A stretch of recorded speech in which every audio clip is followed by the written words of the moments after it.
Have you ever prayed so hard?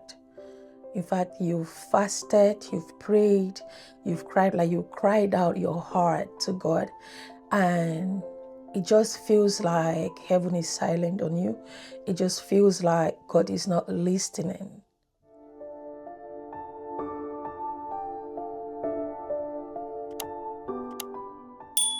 Hey favorite, welcome back to the channel. If you're new here, my name is Dee for Doris, but you can call me Favor.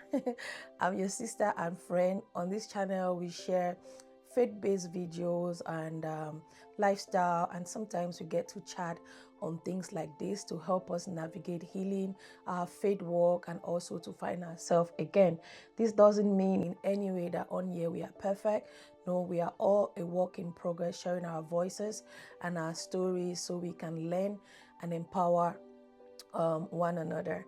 So today's conversation, I think it's a conversation every believer, every sincere believer must have gone through or is going through or will go through it.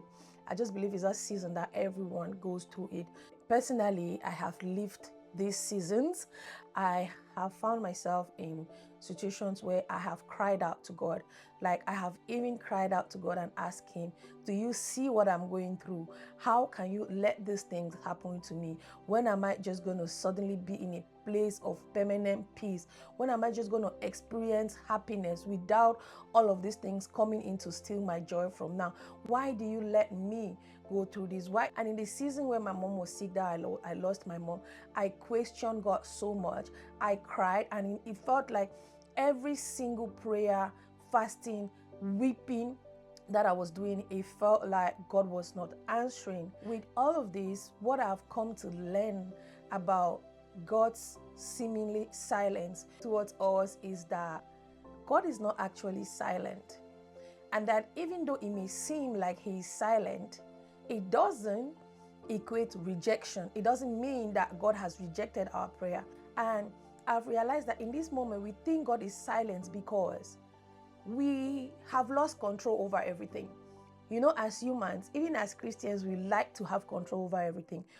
Because I do not have control of this situation right now, and because God is not acting at the time or the speed or in the form, the way I want Him to act, it now translates to me as though God is silent on my prayers, God is silent on my tears. Sometimes when we go to God with our cry, with our plea, when we pray, when we fast, when we really need God, we are already going to God with an expectation of what we want the answer to be, of what we want the answer to look like, and when we want that answer to come.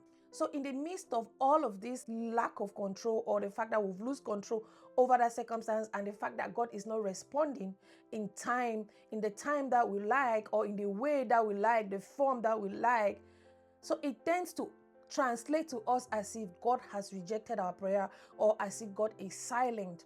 Meanwhile, sometimes God has already answered, but because we are too busy looking for those clues or thinking that we understand how God should answer us, we miss it. And so we come to a place where we feel like, God is silent. And so we become even more worried. I love this verse. It comes from, I think it's from Psalms. It says, be still and know that I am God. This verse should remind us that we need to be still. And even though we think God is silent, He's not silent. So our expectation of God sometimes might not necessarily be how He's going to respond to us. The Bible says, for my thoughts are not your thoughts, and my ways are not your ways. So whenever you want to get into panic mode, think about this and just calm down and just lean more into Him. This takes me to the second point that I feel like I have learned. Sometimes, God just wants us to be quiet. He just wants us to rest in Him, not outside of Him. He just wants us to build intimacy. So actually, God can really be delaying. But that delaying in answering us is not refusal. It's because He's putting us in a place where we need to understand that we need to find rest in Him and build an intimate moment with Him, to come out from the noise, to come out from the worries and just settle in his quiet, resting place. So we can have a proper conversation with him without any distraction, be it in the form of panic, be it in the form of third parties, be it in the form of whatever it is that is happening around you. So sometimes if God is not answering that prayer, if he is not responding to that prayer request, that fasting, you feel like he's not listening to you, crying and weeping, just take a deep breath and just rest in him and create more time to be intimate with him and seek him personally. Let him tell you what it is that he's working on, what it is that he's preparing you for. And this takes me to the third thing that I've realized about it. Sometimes when God is delaying that prayer and to answer that prayer, right, it's not that he has refused or he has rejected the prayer. It's just that God might be preparing us for what is ahead, preparing us for what is coming that we do not know. This happened to me. So sometimes when God is not answering our prayer at the time we want or when we want, it's because his ways are not our ways. He knows what is coming tomorrow. So favorite, every quiet season, I have learned that every quiet season of prayer, fasting, is God preparing me for this future that I have no clue about. But one thing is constant that we need to do in this season of silence is to trust God. But now the big question is, how do we still trust God in a time where we feel like he's ignoring us? How do you build that trust in this season? Because no one should say it's an easy thing. For me, it wasn't easy. I questioned every Bible verse that I had held on to as my anchor in times like that, especially last year. I questioned it. I questioned I questioned almost everything. But I knew deep inside of me, something was still telling me that you better sit here where God is and wait and trust him rather than stepping outside of his protection, stepping outside of his will for you, stepping outside of his purpose for you. Even though you don't see it, even though you feel like he's silent, I always ask myself, if I live here now, where do I go to? Where do I go to that is surer than where I am right now? What's the worst that can happen to me already if I continue to stay here? What's the worst? But I know what will happen. I know the worst that can happen to me if I step out of his umbrella. I know the devil. I know how the devil is waiting to consume me outside of God's protection. So how do you build trust in times of silence where you feel like heaven is silent on you? Even though I questioned it, but the only thing that still held me back was his word. His word. You need to hold him by his word. You need to trust his word. You need to repeat those words to him, that this is what you said. You said you would do this to me. You need to hold him by his word. Why? Because to me, I felt like, even though I don't understand, even though I feel like he's silent, but I also know he's a God who doesn't lie or who doesn't change. So one way to keep trying to build that trust in God is to stay focused on his word, is to hold on to his word, because those words are promises that he has given you and I, and there is no way he can change it. Yes, it seems slow. Yes, it feels like rejection. Yes, it feels like he doesn't care. But ask yourself, is that the Father that you have? It's a Father that loved us to the point where he sent his son to die for us.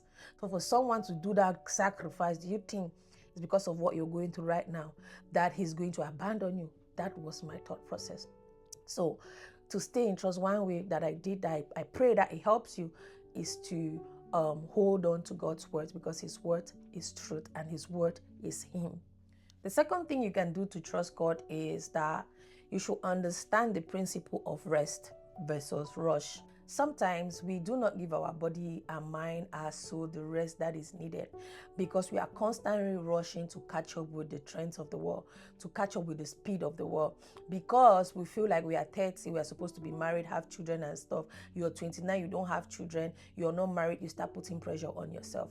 Because you're 40 or 50, you feel like you don't have a perfect career or stuff, you start putting pressure on your stuff, or because you see a childhood friend or a schoolmate or whoever that is at a certain level in life that you felt you are feeling like, oh, you are supposed to be also at that certain or same level as this person, you start putting pressure on yourself. Trusting God in times like this is for you to learn, or is for us to learn the principle of rest.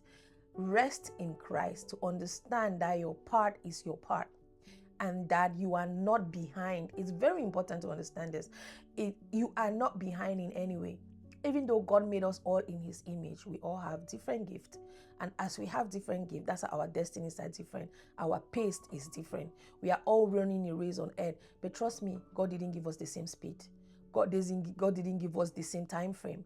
God has given each and every one of us our time frame. So let's not rush our own because we think somebody that we look like we are the same is already ahead of us, and that way we start putting pressure on us. And when God is not answering, we think like God has rejected our prayer. It's important to understand the principle of rest. Just rest in God. And resting in God means that you trust his will over your life. You trust his purpose. Now, rest does not also mean that you're being lazy. No, that's not what I'm saying here. You're doing your part and you're letting God handle that which is his. So rest here, I don't mean, oh, just fold your hand and don't do nothing and just expect manna. No, the Bible says faith without work is nothing. So it's good to be honest with ourselves, to know that we are doing our almost best, and so the rest is for God to handle, and just trust him and find rest in him. This last point I want to talk about is something that was very difficult for me, but however, I thank God that I was able to fall back to it, and that's why I'm sharing it, because it helped me. Is to keep showing up. Keep showing up where? Keep showing up in prayers. Keep showing up with your praise. Keep showing up with your Bible time. Keep showing up in your fasting. Keep showing up in everything that concerns your faith walk. Now, for context, myself last year, it was difficult for me to pray after I lost my mom, because I felt like while she was going through what she was going through, I had prayed all the prayer that I could pray. I had cried all the tears that I could cry. I have wept. I had begged God. I had quoted scriptures. I have done all what I could do. I even tried to, I have done everything. Even when I was weak, I'll call friends to help intercede for me. Sometimes my friends will be praying. I'll just be there listening and just be answering amen, because I was so weak. Remember, I had a baby. My CS was still very fresh. So when my mom passed, I felt like God had abandoned me. And so I didn't show up. I stopped showing up. I asked myself, what am I showing up for? What's the point? She's gone. Why should I wake up in the morning to still do Bible meditation? Why should I be praising him? Why should I be fast? What is the point of fasting? Where is even the energy to fast? So I stepped out of my routine for a very long time. I grew up with a mother that woke up every single day between 4:30, when her body is not good, 5 o'clock every single day. That's why I'm an early woman with meditation. My routine for years has been that I am up on my normal days at 5:30. I do my morning meditation 6 o'clock. And when I had kids, 6 o'clock, I start preparing for my children, for them to go to school. But I wake up 30 minutes before my school prep time, so I can spend that early hours in the morning with God. That is what keeps me grounded, that when I step out and someone does something or I see something, I'll just remember where I'm coming from before God. That alone will just arrange my mind, arrange my heart, arrange my mouth, so I will be careful of what I will say or what I will do. So, but when my mom passed, I refused to show up, because again, I was angry. So I didn't show up. But that was not a good thing to do, because the pain was so much. And that is not how God calls us to mourn. And that was not what God expected for us. That just proved that I was tried and I failed, because in that time, that's when my faith is supposed to be active. But I let it down. And in that moment, I was having only vengeful thoughts. I was just thinking of how to hurt every single one that caused me pain that season, how to hurt them. And that is not a heart of Christ. That is not a heart of a believer. This is just my context. For you, I don't know. Maybe it was a job and you lost that job. Maybe it was a visa and you lost that visa. Maybe it was a married partner and you lost that married partner. Maybe it was an IVF procedure that got bad. Maybe it was a pregnancy that you had a miscarriage from it. Whatever it is. And so you became so angry and you lost your faith and you just lost hope. And you're like, no, I'm not showing up again. I'm tired. I'm not praying. I'm not doing anything. That's the worst mistake to do, because you know who is happy and waiting for us to do that. In fact, inciting us to do that, the devil. The Bible says the devil is constantly scheming, and I saw it. Everything around me that time, right? The devil was super active. Until 15th of October, after I buried my mama. 15th of October was that day I made a simple prayer when I knew that, where do I want to go to? I need to go back and start showing up. Was it the same? Was it automatic? That day I made a prayer. I just said, Lord, help me. Just help me. I can't on my own. You've taken her. You know why. Help me. That simple statement helped me to find my way back. Of course, it will not be like how it was, but at least before I would sleep, I'll pray. Because even going to bed, pray before going to bed, I was not doing it. Wake up and say thank you for doing it. I was not doing it. I think I was a rebellious daughter. I wasn't doing it. And I think everyone goes through this season. But what I want to encourage you is that don't stop showing up. Keep showing up. And when I started showing up, I started building it slowly, slowly, slowly. I'm not even there yet as I sit here. I'm not back to that person I used to be when it comes to my faith routine. But it's better. It's better because I have so much more peace now than when I stayed away. So please do not stay away. Just keep showing up. Showing up will remind you of who God is. Showing up will remind you of what He says He will do. Showing up will give you hope. Showing up will give you peace. Showing up will give you comfort. Romans 8:28, which is one of my Bible verses that I love so much, says it all. So that was it for this video. If you found it interesting or if you found it helpful, please do not forget to like it. That's how you encourage the channel or you support the channel. Share it with 1 or 2 people that this might help them. You never know. And if you're not yet subscribed, if you're seeing me for the very first time, please feel free to subscribe, and I will see you in our next video. But before I go, I want you to know that God's plans for you are plans of good. Definitely plans of good. It may not feel so now, it may not look so now, but trust me, they are plans of good. So remember, He loves you. Let no one or any circumstance or season in which you are in make you to think otherwise. He loves you. The Bible says, come just as you are. So even in this season, stay connected to God. Do not run away from Him. I'll see you in the next one.